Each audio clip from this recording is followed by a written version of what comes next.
everybody that came to this session. We're kind of doing a similar thing. If you were in the last session and you didn't like that one, maybe it's time to bolt. But the concept's the same, rather than try to have each of us get up and give a presentation like we often do. Try to have more of a discussion, and I kind of went long last time. I'll try to make it a little quicker overview this time.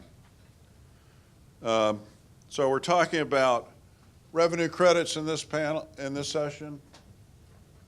And just to define the term, I mean, those are the amounts that we calculate, amounts that we deduct from the gross cost, the gross impact fee cost, to get the net cost, or the cost that we actually charge. So it's kind of the other half of the equation. You come up with a cost per service unit. You have to get to the net cost, you need to look at revenue credits, because are people going to be generating, is new development, in addition to paying the impact fee, also going to be generating or paying additional revenues, property taxes, whatever, that's used for the same purpose. And that's a really gray area. And I've struggled with this for more than any other area of impact fee practice, and in doing, as a consultant, you're preparing these studies, trying to figure out, well, what are the rules? I mean, yes, I know kind of the general idea, you don't want to double charge, but how do we apply those principles? How do we do it? And if, you know, there was some criticism on the last panel that well, it's, or not criticism, but a comment that, you know, it seems like you kind of, you know, you don't really have a clear state of the practice. Well, if you think that's true for methodology, you are really in a shock when it comes to revenue credits, because there is a wide range of approaches used and perspectives on revenue credits. And so kind of what this session is about is trying to get an idea, if we can find some consensus at all among panelists, amongst four. Well, actually, we added one, so now we got five that are going to try to squeeze up here in this little area. Better all the time. Yeah. To see if we can come to some kind of consensus over some of these issues. So I'm Clancy Mellon with Duncan Associates. We also have Steve Tyndale with Tyndale Oliver. We got Jim Nicholas, University of Florida, Professor Emeritus. We got Jerry Murphy sitting over here, Murphy Planning, also University of Florida Resilient Communities Initiative.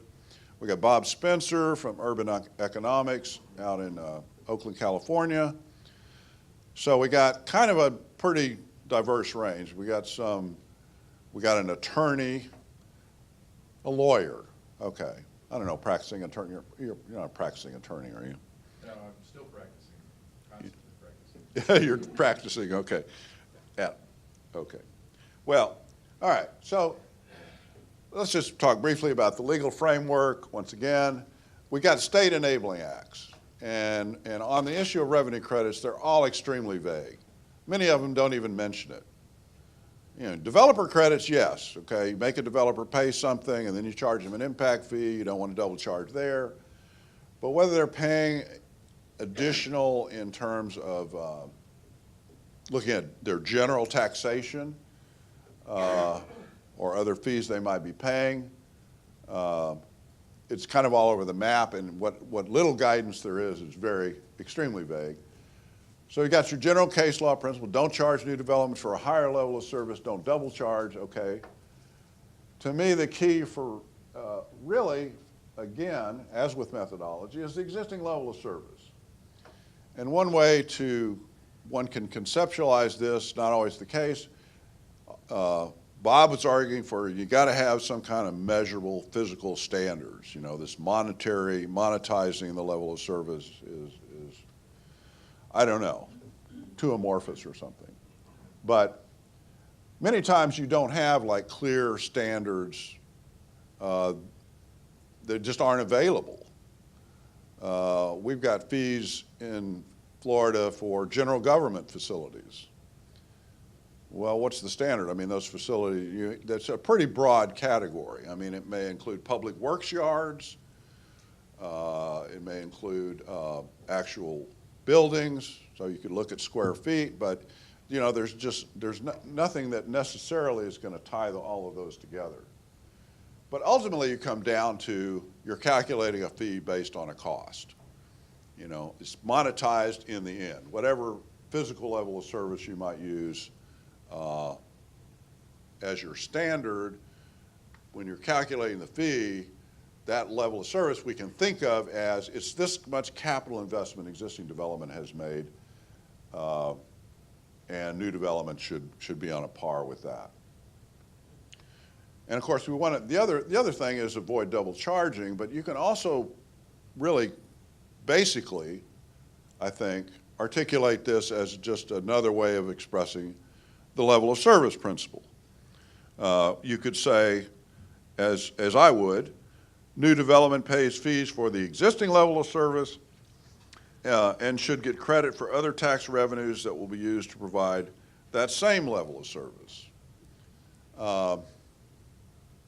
And we can tease out implications from that, I think. So how does this provide us any guidance? Well, I think it's clear that credit is required when you have outstanding debt on existing facilities. You've counted these existing facilities in your existing level of service. And that existing level of service has been defined as we've got these facilities that cost this much for all our existing people. We've got a level of service. We got a cost per person, we got a cost per unit, whatever it is, standard. But if you have excess capacity and you haven't based your level of service on, you know, we got a water treatment plant, but that water treatment plant has excess capacity, and so we divide it by the capacity of the plant, you're fine. If you divide it by the number of customers you're currently serving and say that's our level of service and we want new development to pay for that, then you're in trouble, I think, if you don't give credit for that debt, because those new customers are paying their impact fee, their upfront cost, supposed to cover their share, their fair share, and then through their rates in the future, they're paying off that debt, a piece of it. So unless you give them some kind of credit for that, I think you're in trouble. But it seems to me that that's really the only clear case, or the most obvious case at least, maybe not the only clear, but the only one that's really clear to me where you really have to do it. And I had a session years ago with Randy Young, where I got Randy on a panel because he didn't agree with that. And I could not pin him down, really. I mean, Randy can talk his way out of anything, right? So make a great attorney, expert witness, advocate for his point of view. But basically his argument was he was doing school fees in Florida, and he said, okay, well, the schools are full. Yeah, you got debt on those schools, but you're not spending the impact fees to pay the debt, you're spending them on the new schools. So they're not double paying, they're not double charging. So that was his story, and he was sticking to it. I don't think it holds water, but, and there was some court challenges he got into, and I think ultimately he ended up doing some credits. I don't know exactly how all that worked out. I don't think there was any appellate decisions on it, so. What's that? It's settled. They settled, yeah, okay. So maybe his client caved and they really did have a good case. I don't know, but anyway, so my argument basically here to the panel is I don't think we really need to be giving credit for most other revenues. And we give these credits all the time, at least in Florida. Now in California, I think we might have a different story. But it's very traditional here, everybody does it. So the argument basically is impact fees pay for that existing level of service. Okay, that's what, we've got this level of service now. Existing development has paid for this. New development should come in and pay that same amount. Any other revenues we're going to use to spend on capacity improvements going forward are going to increase the level of service. So it's the impact fees based on the existing level of service, a capital investment per capita or whatever, and we're going to spend that money, and we're going to spend other money from everybody, including new development, that will inevitably increase our level of service in monetary terms. I mean, it's straightforward. It kind of almost doesn't matter what you spend it on, as long as you're not throwing it away. I mean, gold plating stuff. So everybody pays, everybody benefits. There's no double charging for the existing level of service. So I don't see why we need to give credit for most other things. But I think other people disagree. I know other people disagree. And a lot of it is we rely on sort of the state of the practice, you know. Best practices. Basically, what is everybody else doing? What have we traditionally done? And I don't think a lot of consultants that do these studies have a clear grasp of all the principles. I mean, we got a basic grasp. I think most consultants have a basic grasp, but I don't know that, you know, it's not just that. It really is not so much that, I don't think. Well, okay, that's unfair. I've got this clear grasp, nobody else does. That's not really what I'm trying to say. It's just that we don't have a professional consensus to back us up. So even though we may believe this, it's like, it's hard to do, especially when you're working with a client that's always done it in the past. They've had impact fees for a while. Maybe you did that study, and now all of a sudden you're going to say, wait, I changed my mind. You really don't have to do this. So what I've been doing, I've been putting in every study I do. I don't think you have to do this, but people do it traditionally. So to be on the safe side, it is kind of a gray area. We'll go ahead and do it in this study. And I'm surprised, you know, the sort of anti-development people, if they're still alive, I don't know if there are any anymore in Florida, don't seem to grasp onto that. I don't know if anybody reads these studies, frankly. I mean, my concern is I'm writing for the court. I don't want to paint myself in a box and say, well, I had to give this credit because it was legally required. And no, we don't have to give this credit, but we're going to anyway.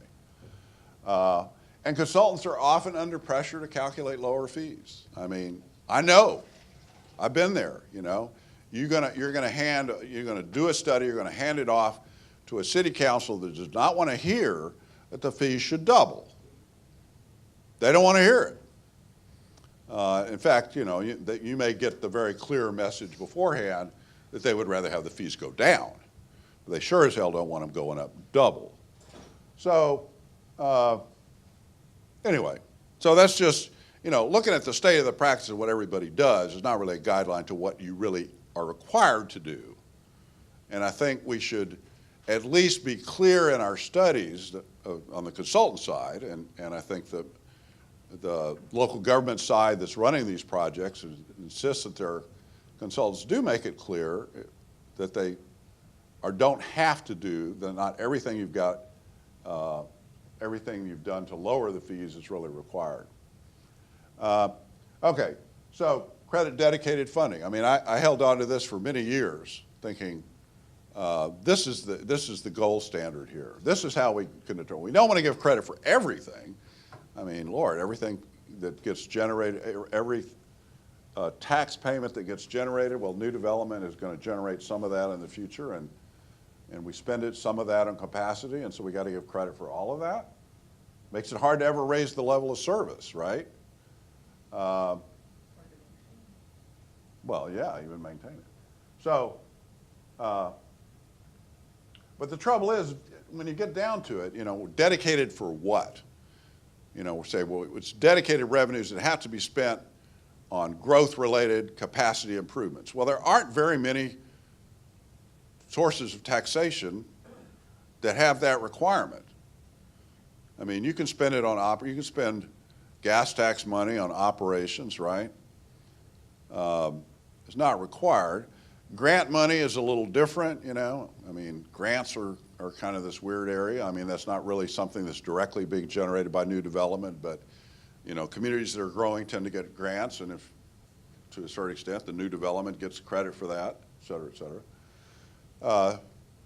But even dedicated funding is going to enhance the level of service for everybody. If new development's paying their share through impact fees, and then everybody is paying for these bond issues, which are also going to pay for growth, seems to me growth's getting a subsidy. Why do they deserve a credit for that? Well, they're not getting a subsidy because you can't expect them to pay for both, but they should be getting a benefit just like everybody else if your level of service goes up. And then finally, the final fallback is the litigation averse approach. Let's just make it as conservative as possible, nobody will sue us. Which is kind of the same thing as let's just make it as the fees as low as possible and nobody will sue us, which of course is true.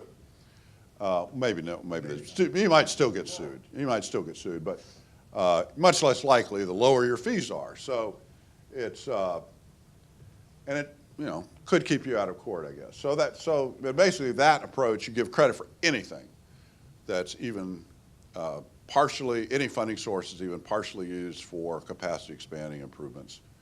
Say, okay, well, if you've done it in the past, you got to do it in the future. Unless you got to assume that's going to continue, unless you've got some kind of formal policy where, and I don't know exactly what that policy would have to say, but I would say, why not a formal policy that says non-impact fee funding is not intended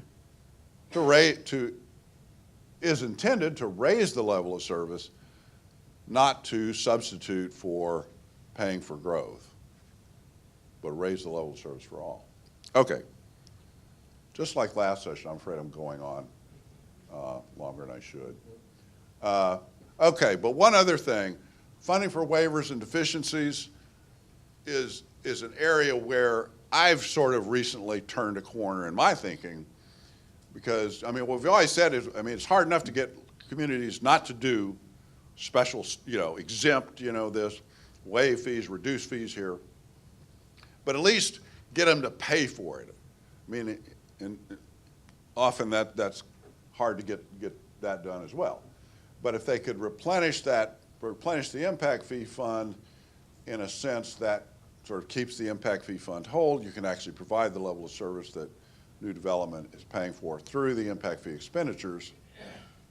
And this works also for existing deficiencies.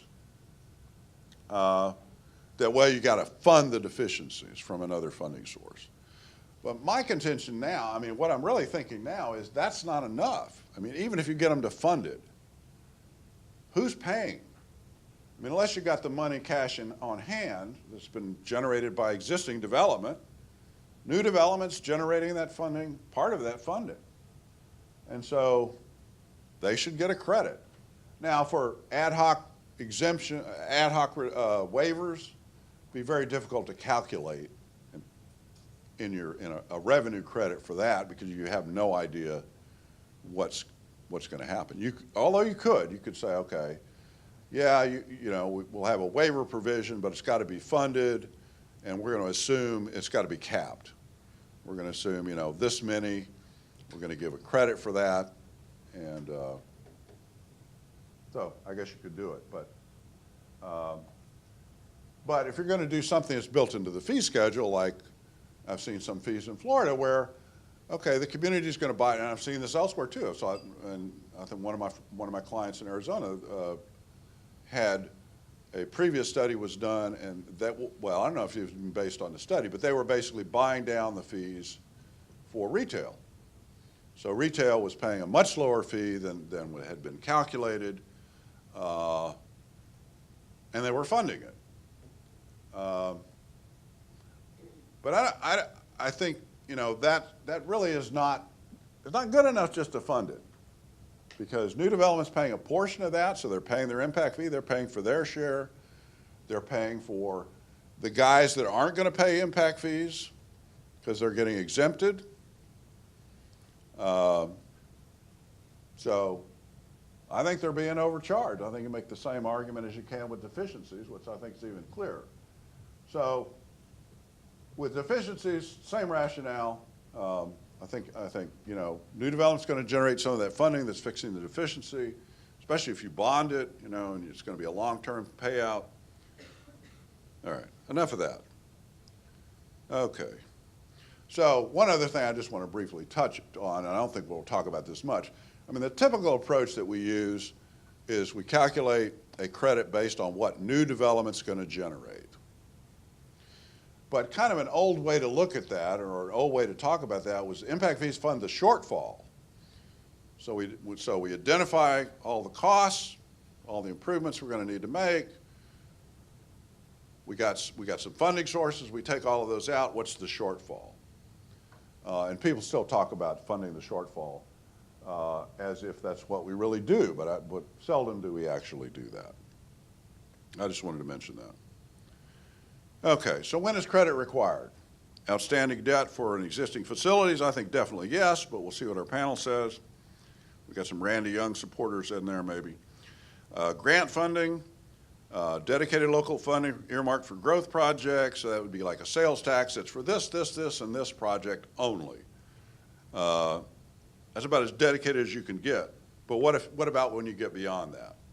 How do you really determine? And what makes dedicated funding special anyway?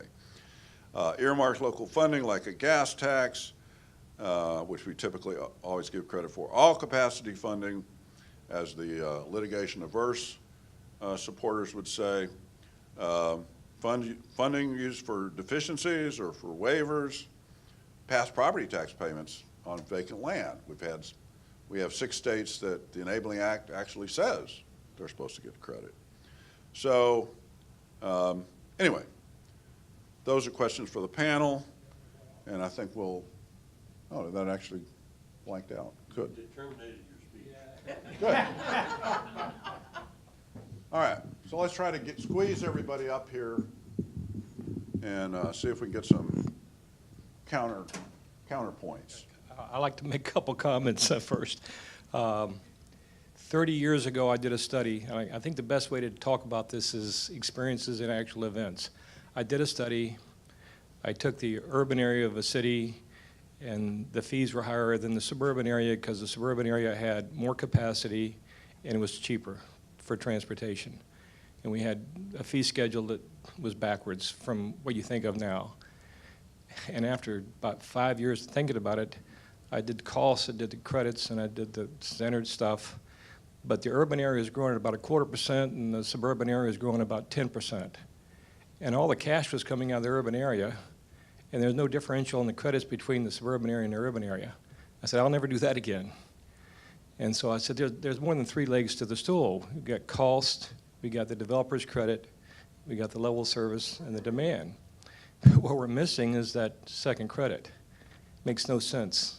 So most of the impact fee equations that you see don't have that 4th leg of the stool. And to me, they're sitting there sideways, and you get all kind of strange things. Now, I have seen people run the transportation and come up with mobility fees and make the urban area cheaper. That's crazy.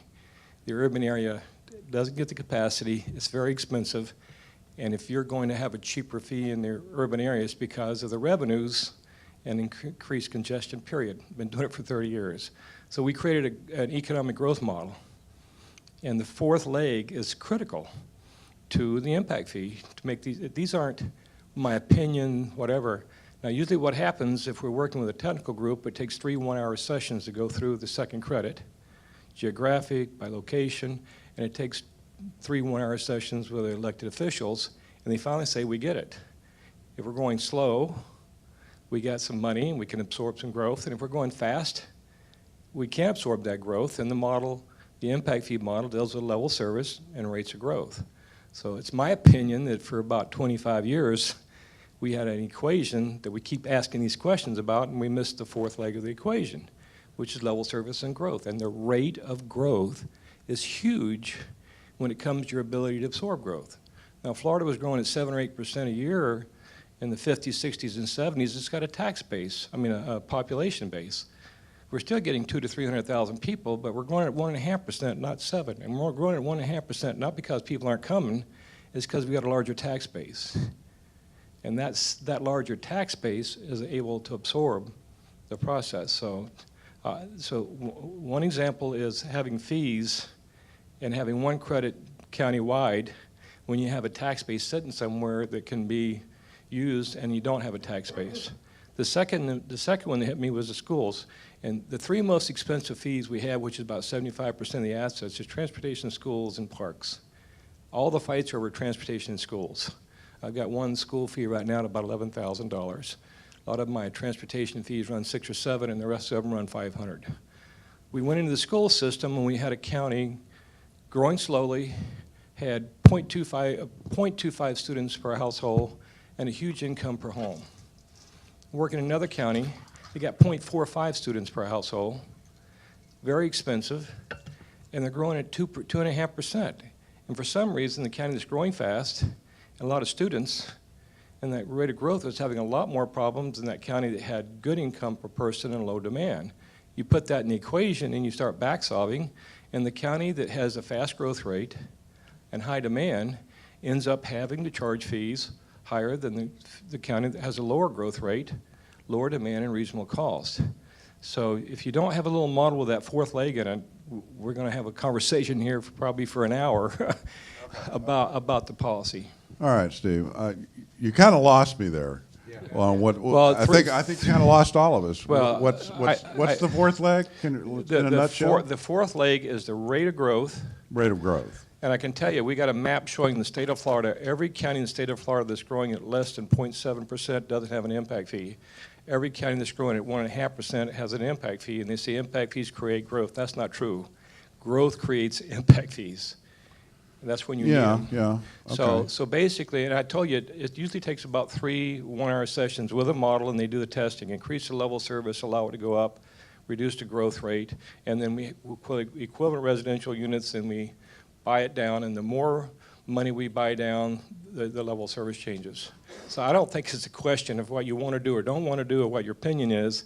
It's actually being able to sit there and measure how fast you're growing, what your tax base is, and then tinkering with where you want to end up. And without that, there's going to be a lot of opinions whether you should or shouldn't do it. I don't think there is an opinion whether you should or shouldn't do it. You should evaluate where you're going to end up because of your decision. Okay. Well, let's try to keep it on at least humor me. I would appreciate reactions to what I said. If you disagree, that's what I want to hear. And so I think there's a disagreement there, but it isn't clear what part of what I said you're disagreeing with, and it seems to be kind of more in depth than we can probably go in this context. But anyway, let's get some more comments. Well, I'm not sure I disagree with you, Clancy. I just see it as a simpler question. If we go back to where it all began, the impact fee cannot exceed the cost. Okay, what cost? The cost actually borne by the local government to provide the service. Now, let's just talk about a road. Steve or other engineers can tell us how much that road cost. But now, how much does the local government pay for it as distinct from the federal government, the state government, or the developer? And then isn't the local government the last one on the line there and gets stuck with what's left? Now, is that their actual cost? And if they charge more than that, and they still get the money from the state and the federal government, is that a windfall? Tyson this morning was talking about St. John's, where you had 0.44 students per home. How much does it cost us to build class space for 0.44 students? I might say in that lawsuit we had a hell of a time about what is a 0.44 student. So it taught me always say 44 students per 100 homes. How picky litigation is. Anyway, regardless of how you're going to measure that one, we can come up with this is what it costs. How many square feet it is, what it costs per square feet, and then how much do we charge? This gets to that Osceola litigation because it's going to cost, let's just use a number, $10,000. Okay, now what is that new home paying for that $10,000? if they pay on the outstanding debt, is that a payment for schools? If the state of Florida picks up part of that cost, can they keep that and still charge the impact fee? Isn't that a windfall? That was what that litigation was all about, and of course it's settled. But a lot of these things are a matter of how you're going to define that net cost that has to be borne by the local government. Are they at the end of the line? Is that the residual? And what if there is no residual? What if all of these things pay for everything and there's nothing left at the end? Could you go ahead and charge an impact fee anyway? And then what would you do with the money? Throw a party? That might be fun, but I don't think you can. But when I sit down and work through these things, it's always a matter of no one ever lost a case for giving too much credit. So far, they really haven't lost a case for not. It's because we haven't fought it out. And I think one of the reasons we haven't fought it out is we've basically been very conservative on this, providing lots of credit, being very, very careful and very, very cautious. And to get to Steve's point, that when this battle eventually gets fought out in court, I don't think the courts are going to say that there's only one way to do it. As they say, that there's not only one way to calculate costs, as you were doing earlier. There are many ways of doing it. The question is whether it's reasonable. If it's reasonable, they're going to say fine. If it's not, they won't. And I think on the whole revenue credit issue, what is the reasonableness of it? Now, I see Fong Nguyen out there, and you know we've got a big issue coming up. The school district in St. Johns County just passed a sales tax, the purposes of which was to build schools. Now, what do we do with that with respect to the school impact fee? Okay, do we credit it or not? And it's a hot potato politically, big hot potato. We're going to have to deal with this afternoon, aren't we? Okay. Well, good point. I think, I mean, you're kind of getting at the shortfall, as I was calling it, saying, so I think you are saying, well, there's some validity to that. You know, you can't always just spend all the money you get. And that's a point well taken. I mean, especially when you start looking at schools. I mean, I'm kind of thinking more like roads, for example, seem to be the most common one, where there doesn't seem to be any limit to how much you could pour into your transportation system. With schools, yeah, I mean, we even have places where people have declining enrollment these days. So, point well taken. We may have to look at that approach sometime. Okay. Anybody else up here? Wants to go next? Well, from a California perspective, where there is nothing in statute on this issue, I would not err on the side of overcrediting. It seems to me you could define yourself out of an impact fee program if you go that route. Let's say there's no impact fee. Now you want to, and you have a list of, you have some facilities you need to build to accommodate growth. As soon as you start bringing an impact fee, you got to start thinking about crediting for any revenue that might be associated with that new unit of development, whether it's part of their federal income tax that goes up to the DOT and back down through the state MPOs to fund transportation. I think we really back ourselves into a methodological corner if we define this revenue credit too broadly. And I would actually start from the other end of the equation and go, what's our level of service? How much does it cost to accommodate that? What's the fee associated with that? Okay, so here's my expenditure plan. Now I'm going to look at the other revenue sources for that expenditure plan. And as long as I'm making sure that the fee is reduced for any other revenue that I'm anticipating, that to me is the revenue credit, so that nobody is overcharged for the level of service that they legitimately can be asked to provide. I would start with maybe Clancy's point to get to your slide on if there's outstanding debt for specific facilities.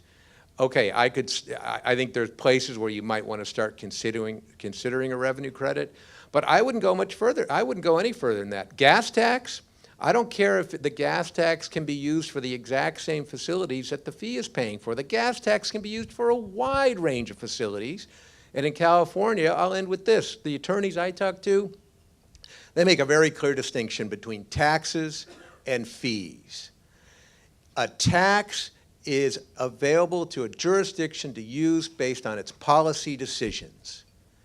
And so you need not give any credit for any tax payments in a fee program, because that jurisdiction can say, I'm not using it for those facilities that I could use it for those. I'm not, that the fee is paying for. I'm using it for maintenance. I'm using it for these other projects. And I'm not creating a slush fund where the fees sit and don't get spent. The fees will get spent. So I would start really with that distinction, taxes versus fees. If there's other dedicated fees to the exact same projects that the impact fees are paying for, then I might start considering whether there's revenue credits too. So I want to make a distinction between taxes and other revenues. So that brings in the grants, it brings in the state and federal funding share, revenue sharing. And I would take my personal position that taxes are taxes, they're for the government to spend as they see fit. But as Susan brought up earlier, there are lines that need to be drawn in the sand. So I'm supposed to represent the neighbor's firm who has done a lot of impact fee litigation in Florida, and their position would be broadly, if a county has used other revenues to pay for capital expansions in the past, it is a wise and conservative approach to assume they will continue that practice. And that's probably a true statement, except that the county can make a policy change not to spend that tax revenue in the future. But you've got to draw the line in the sand. And that brings up ideas about, in an abundance of caution. So that's the credit everything approach. And that's been commonly used in Florida for years and years and years. But then again, when we do a fee study, it's generally a snapshot of things at the time. And things change. There was a question in the previous session about the dynamicism of the CIP. If your CIP is going to be dynamic, update your study. If you are going very granular with regard to your credits, and that granularity changes, update your study. As long as you're updating your study, you're not going to be in a situation where you're stuck with money that you can't spend or stuck with a deficit that's not being funded. The attribution of these revenues, other revenues than impact fees, is a key thing in that regard. If you have dedicated revenues, then you better credit those dedicated revenues, because there they are. They're being spent toward a facility. But the key factor is determining what that actual impact cost is. I don't like the term credit. I think it's confusing. When we issue a bond, we pledge the full faith and credit of the government to that bond. It's just, there's probably a better term. I don't know what that is, but I know that the panel will. But I think, the key thing with regard to taxes is stop using tax dollars for the necessary increases in the capacity that new development generates. I'd take one more shot at not sounding quite so complicated. Again, maybe I can use some examples. We're working in Indian River County, and the transportation impact fee is $6,000, and they don't have a gas tax, 5-cent gas tax. So they say, we want to adopt a 5-cent gas tax. We threw it in the equation, and the $6,000 dropped down to $5,000 for the developer. And the planning director said, I'm getting $7 million worth of the impact fees, so I'm going to generate $15 million worth of gas tax. And I'm going to go tell the development community I'm increasing my revenues by $15 million, and they get a $1,000 credit. Can you explain this to me? How can you give them a credit for $1,000, because that's the new growth credit, and I got this base sitting out there that's going to generate I'm not going to get my $15 million gas tax passed because you can't get this equation to get the fee from $6,000 down to $5,000 because they only get their credit. And so it's just that simple. You really got to balance out. If you get a significant credit and the developer, and you calculate it for every unit of development generating that same revenue is coming off every home that you have. And so he had to create an equation that says you're growing at a certain rate. And yeah, you're getting that gas tax, but because of the rate you're growing, the 6 can drop down to 4 and you can maintain your level of service with the rate you're growing. But if you're growing at 3%, the 6 can drop to 5. If you're growing at 0.5%, the 6 can drop to 2 and you can still maintain it. So without that second, fourth leg, that county director was going, this is crazy. Your impact fee equation doesn't work. And so that's the reason I'm telling you the reality of the fee, the equation, the credit, and then the growth rate and the level of service you're going to, is that model has to be put together. Are you going to sit here and say, it's my opinion, I want to give them a credit. It's my opinion, I don't want to give them credit. I legally have to give them a credit. I legally don't have to give them a credit. The question is, if you give them a credit, what's it going to do to the performance? And so and I can give you multiple examples of that, but that's what's happened without the fourth item in that equation. We're going to sit here and say, I agree, I don't agree, I want to take care of deficiencies, but you need to be able to measure that. My other comment is this. The 2 or 3 major fees are schools and transportation. The simple credit moves fees down 10 or 15%. To sit around and talk about not giving that first credit is not, in my mind, nonsensical. You know, a $15,000 school fee dropping down to 11 and saying I'm not going to do that because I don't think I have to give tax credits. And you're probably not going to charge 11 anyway. So the developer credit, in most cases where you got a critical asset and you got a revenue going into it, it doesn't make sense to talk about whether it's legal or not. You're probably going to give that first credit. And it's only and mainly for the assets that are critical to you. When we do fire stations and the fees are $400 or $500 and $2.5 million for a fire station, it takes $2.5 million to operate it. Well, you better be careful of building too many fire stations. So all the other ones, but transportation, schools, and sometimes park, you're going to give that credit. It's going to reduce the fee to a reasonable fee. And the real question is, what do I do with the tax base? And how do I maintain level service? And I don't think it's an opinion. I don't think it's legal. I think the community needs to be able to evaluate how to deal with that revenue coming off the current development. All right, other people on the panel want to have something to contribute? I think we've muddied the water somewhat successfully. But I think though I do sense that there's kind of a consensus that we do give credits in many cases that we probably don't have to. As Jim was saying, we started out being leaning over backwards to be very conservative because this was kind of new territory and didn't want to lose those lawsuits. And then as over time, I think we've maybe gotten a little less conservative, but kind of the way I think impact fees evolved, at least in Florida, that sort of explains why we do it the way we do it here. And I'm not sure why, but it doesn't seem to be it's worked that way in California. There seems to be more of, I'm not going to give credit unless there's, a damn good reason, rather than, we got to come up with funding somehow. And maybe there was just, Well, I don't know, wait a Prop minute. 13 or what it was is like, we got to get some revenue from somewhere, and we got all this growth. In California, the courts have looked at credits. The Crocker National Bank assessment for the BART system. Oops. Oh, okay. Sorry about that. And Crocker National Bank had to pay a fee for the BART system. And when they challenged the fee, the court got into, what did you do with the UMTA grants that paid for the BART system? And what they found was that the amount that San Francisco actually charged was less than what they could have charged even if they had reduced from the UMTA grants. But they got into that. And I think that more and more the courts want to know that what you're doing here is reasonable. You're not trying to rip anybody off. What you're trying to do is serve the public, in the case of San Francisco with BART. And that Crocker National Bank had to pay a part of that, but only their share. And I think that that's what this revenue thing is, or revenue credits is all about. What is your share? And you have to approach it very pragmatically, but in the end, it's simply that it's got to be reasonable. All right, I think we're going to open it up to Q&A at this point. Hi, I'm Chris Dawson from Alachua County.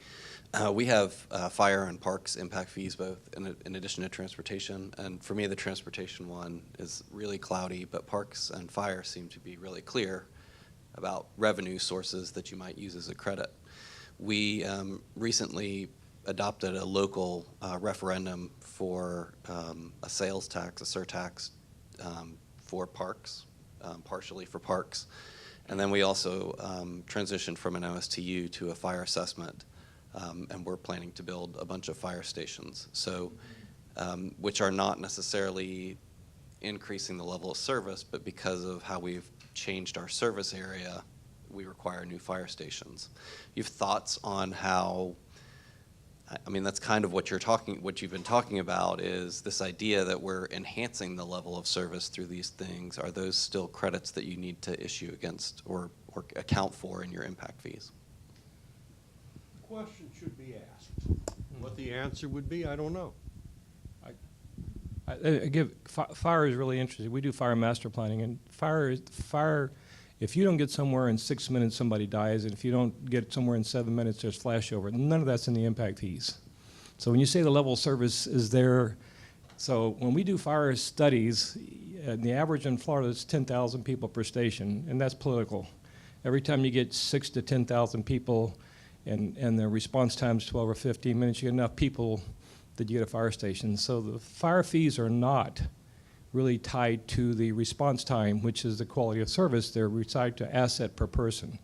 So if you do an actual fee on asset per person, you got 3,000 people per station, and 20, the people that's got 3 have fewer people, and the fee would be higher, and they have the poorest response time. We've never been to court in terms of asset-based fees and response-based fees.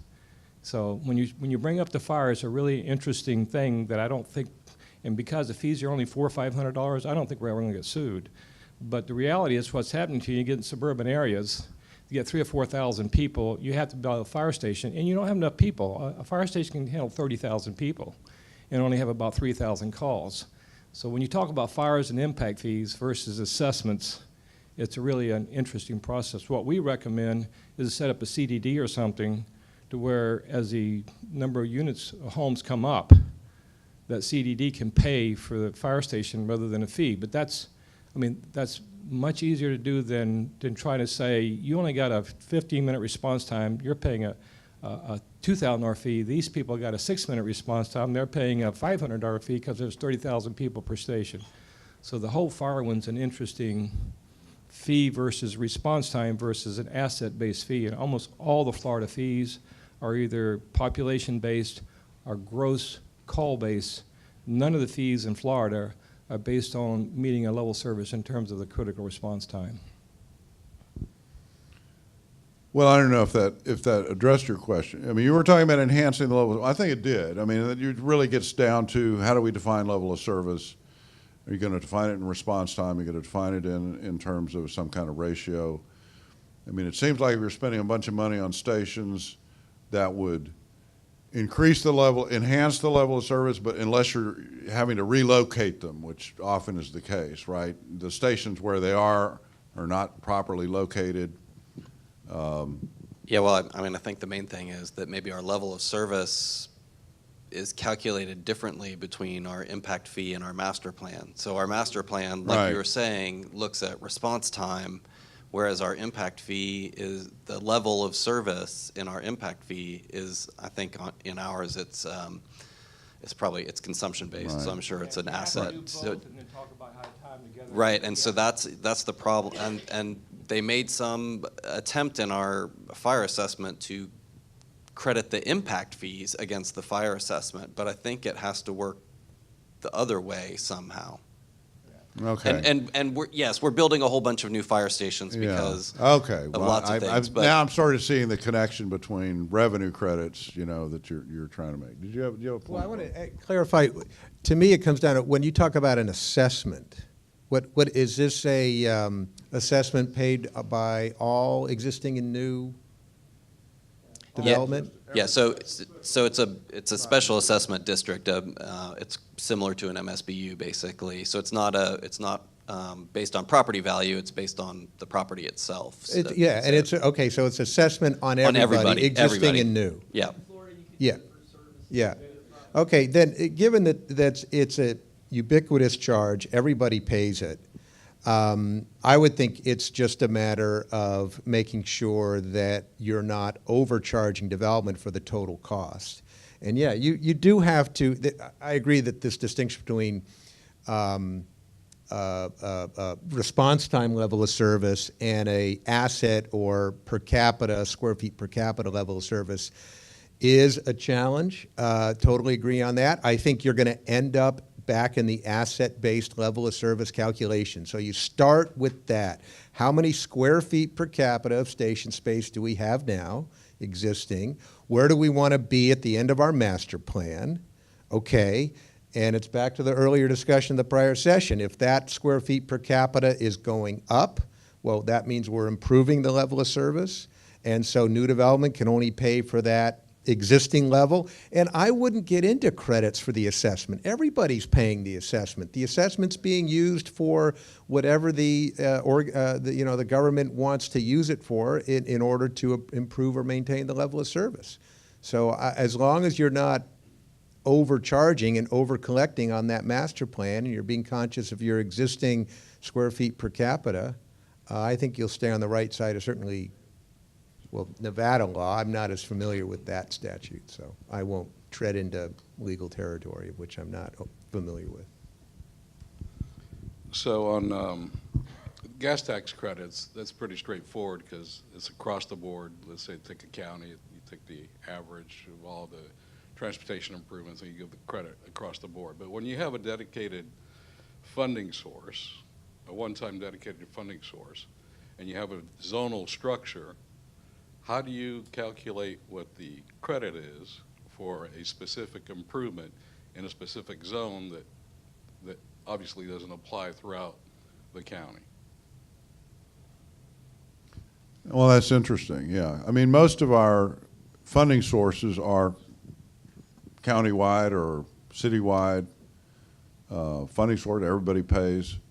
So you're talking. So, but your structure of your fee system is different from that. I understand that.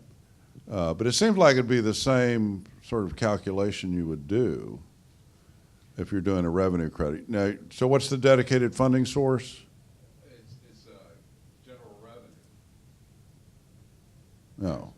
Property taxes. Property tax. Well, it doesn't sound dedicated particularly to this.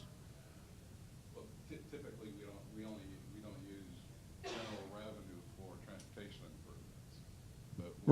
Right, okay. So this is a one-time, but the improvements, the dedicated improvements, are not spread out evenly throughout the county. So one zone may have more transportation improvements that are going to be funded by this new revenue. So how do you calculate what the credit would be?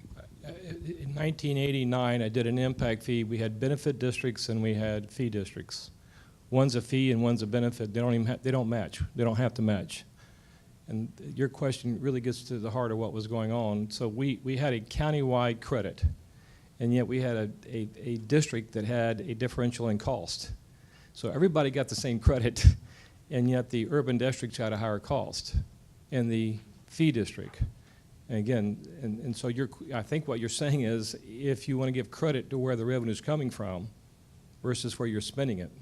So what we're doing is saying if you have an urban district generating a lot of revenue and you're spending it back in it, and you have a suburban district that's not generating revenue and you're not spending in it, and you're going to have two different fees, then have two different credits. Right. And the credits based on that base is very large and it's growing very slow. And in the suburban area, it's not a big base and it's growing faster. And so if I do differential fees, I don't do it just by cost and by trip length. You got to do it by credit, and that's that rate of growth. And I don't know any other way to do it and say if that area has got 200,000 people and it's growing at 0.25%, and this area's got 10,000 people and it's growing at 30%, this area gets a bigger credit. We got a way of back solving the credit in there. So I kind of like saying the same question about that credit. I don't think the credit should be an emotional thing or a risk thing. It ought to be the right thing to show where revenues in the urban area are going back in the urban area, the growth rate's slow, and the fees adjusted. The areas in the suburban area growing very fast, doesn't have the tax base. Now, you need to be spending the money where you're collecting it. What I saw in the 50s and 60s is the money to collect in the urban area and it was spent in the rural area. That was very common practice. Anybody else want to take a shot at that? I think we're done. It sounded to me like the local government was absorbing part of those costs out of general revenue. And, well, then they simply have written down the fee. Or they have absorbed part of the fee on a general purpose. We'll see this for CRA areas, for downtown areas, other types of high priority areas. We'll say we'll assume that cost as a general public cost. It doesn't necessarily reduce the fee, but it does reduce what is paid by the property owner or developer. And that can be complete or partial.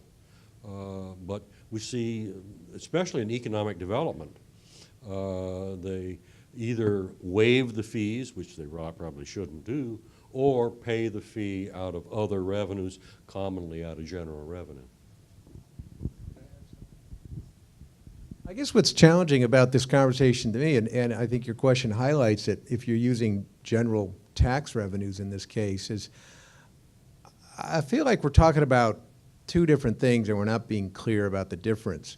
One is you have an expenditure plan you need to fund, and there's a clear calculation of what new development's fair share of that is. If you want to reduce the fee through other revenue sources, that's fine. And I think that's what Jim was referring to, and that's what you're talking about. That's just a policy decision because you don't want to charge what you could, and there's nothing wrong with that. That to me is not what this session is about. This session is, are there legal obligations where you must, because of other payments new development is making, for some reason you need to credit back against the fee for those other payments that development is making. In other words, it's not a policy decision, it's a technical decision. I think this is what Steve's formula is trying to get at. It's a technical defensibility point. You must credit for those other revenues. And again, coming from California, we would say there's almost no situation where you must credit for revenues otherwise generated by growth. And I understand in Florida it's quite different. And I don't know if we have I don't know how close we are to a common understanding of what in the end should be the best practice in this area. I guess that's the fundamental question. Must we credit that additional? No, I get back to my first half of that, which I don't think we're talking about. You must credit it if you would otherwise be over collecting on the fee. That's right. But if it's a policy decision to take your general revenues and put them into that capital plan or not. You could choose not to put them in that capital plan. As long as new development's paying only its fair share, no more than its fair share, there's no obligation to credit. That has nothing to do with the requirement that we're debating up here. When must you credit? Yeah, I think we kind of sort of got off track. Because what Steve, I think, is talking about, and I think what you were getting at too, was, well, if we're going to do a credit, how do we calculate it? And there are lots of ways you could calculate the credit. But Bob, I appreciate kind of getting us back on track, at least where I saw this going is, we're trying to figure out what do we have to give credit for in general. And then, there's different ways to do it. We weren't really getting in so much. I wasn't intending to get in so much into the specifics of what are different ways you could do that. Okay, do we have another more general question? Well, actually, I wanted to follow up on something Jim said and go back to your original presentation about waivers. And people tend to forget that any waiver or even reductions for particular types of development involves an expenditure of public funds. And by constitutional restrictions, there generally has to be a public purpose for expenditure of those funds. In Florida, redevelopment, economic development, if you look at bond validation cases, that's where that question tends to come up.